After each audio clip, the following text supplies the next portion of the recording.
afternoon, everyone. This is Tony from Her Homestead Skills, and I just recently got back from my mechanic, and he could not determine exactly where the oil leak was coming from because there was so much oil all over the engine. So he did a quick cleanup of the oil and decided that he would put some dye in the oil so that he could see where it was leaking from, and I could go back Monday morning and he'll look at it then. So, and he is under the sneaking suspicion that it's coming from someplace where they actually did work on it the last time, so it could be his fault that the engine is leaking. He certainly did not hide that fact from me. He did tell me that, yeah, they did work on that part, and anyway, we'll see what happens. Hopefully he won't charge me too much if he determines that that's where it's coming from. And he also knows that Mark's pretty much very familiar with cars, so a non-issue. I do trust him to be fair with me on that, so back next Monday. Anyway, today I did want to touch on this topic with the drag queens and Tractor Supply, and I've seen a lot of back and forth and a lot of other people get involved, and I've decided best to leave sleeping dogs lie. And if people want to discuss that, I'm sure that there are plenty of places to do that. But yeah, I will not touch on that as far as the homesteading community or what each one of them is saying or feeling or thinking. That's really, I'm sure they've all made their opinions quite clear to everybody, and I really have nothing to add to that per se. But I did want to make a point of saying that there are some that feel that separating yourself from society or shutting the door on what's going on in the world and turning off your television and not following the news and all of those sort of things is a good thing and is healthy, and perhaps it is.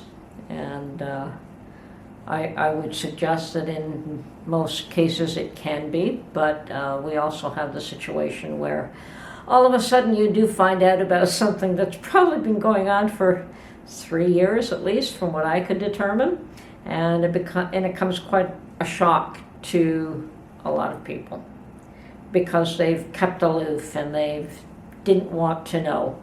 And unfortunately, when they do find out, it's they can't believe their eyes, they can't believe their ears, they can't believe what they're seeing and hearing. But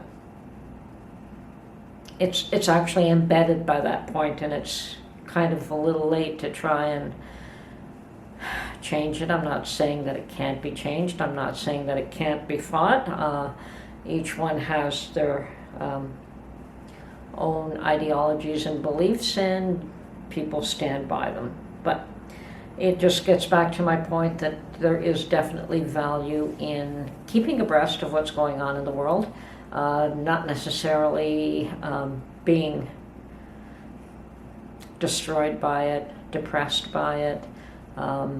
You can't, no one is suggesting that you should even form an opinion if you don't want to, or take a position on something, because sometimes getting too passionate about something is also not healthy, and can leave somebody quite depressed to see things that see the world going in a direction that they really think is harmful. And yes, a lot of it is harmful, a lot of it is bad, but a lot of it allows us to be prepared for, as we're doing now. We recognize that the world is in a precarious position right now. A lot of us do. We realize that there are food shortages coming, so we're stocking up on food. A lot of us are. A lot of us are trying to make space within our homes to accommodate some of the extra foods that we are buying that we normally would not buy. So yes, in some ways we are keeping abreast of what's going on, or we're listening to somebody else who is doing that. I don't believe in the total fear-mongering. I think that is totally counterproductive. It's not healthy at all. It works. Creating fear does work. Governments use that all the time. They're always trying to keep people on the edge of a war or something to fear, like pandemics. They can control people quite easily using fear, and they have done so forever. I don't think it's ever been any different. If it isn't one cause to be afraid, they come up with another one. And the pandemic was certainly one that allowed them to go much, much further than they ever have in the past. And I don't think they want to let go of that power, but the population is fed up with it.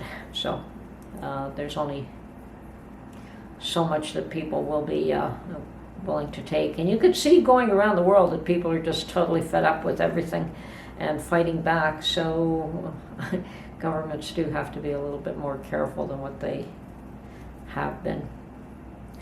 I think that a lot of that is past, and now they have to realign with reality as well.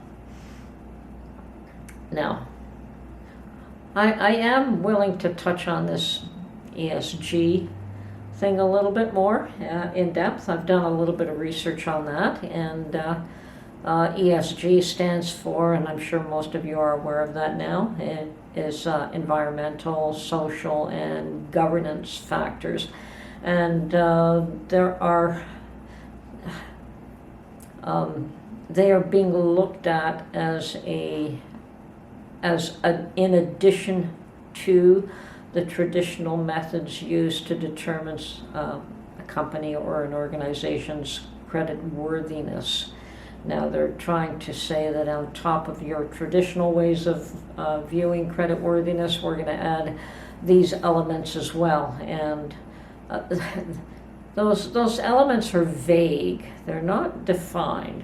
So yes, socially, I guess, how inclusive do you want to be socially? Environmental, how much of a carbon footprint do you produce? Now, the interesting thing in my research on that topic was that, just about everybody's involved in ESG. I think there's very few companies that aren't. And unfortunately, it is not so easily defined to say that this will give you a higher score or that will give you a higher score. And the other thing that a lot of people are not aware of is that it will also be used to determine the credit worthiness of individuals very soon. So there is individual ESG scores being determined as we speak. That is happening now. Most people are not aware of that.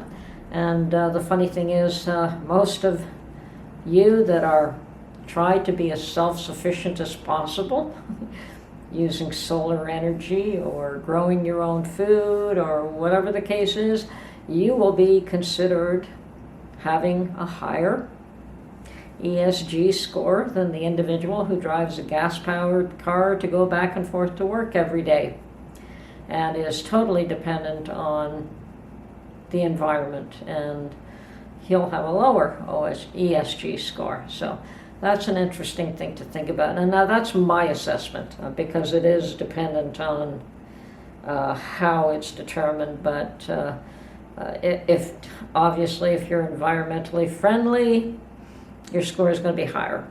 If you're socially, now social can be defined in so many different ways. So we'll see how that one works out. Now, it could be that this ESG thing is a transitory method of pigeonholing, which is what it does. It pigeonholes everyone, people and companies, and puts them in their little boxes and says this is how worthy you are or not, and whether this will be thrown on the dust heap of tried and failed experiments in the future, we don't know. But for now, we're going through that process where they're using these. So be aware, it does exist, and it will be something that will be used against individuals as well, or individuals will be scored against this methodology in the future as well. So anyway, just thought I'd add my 2 cents in here. This is Tony from her Homestead Skills. Hope you enjoyed this little video, and we will catch you on the next one. Bye for now.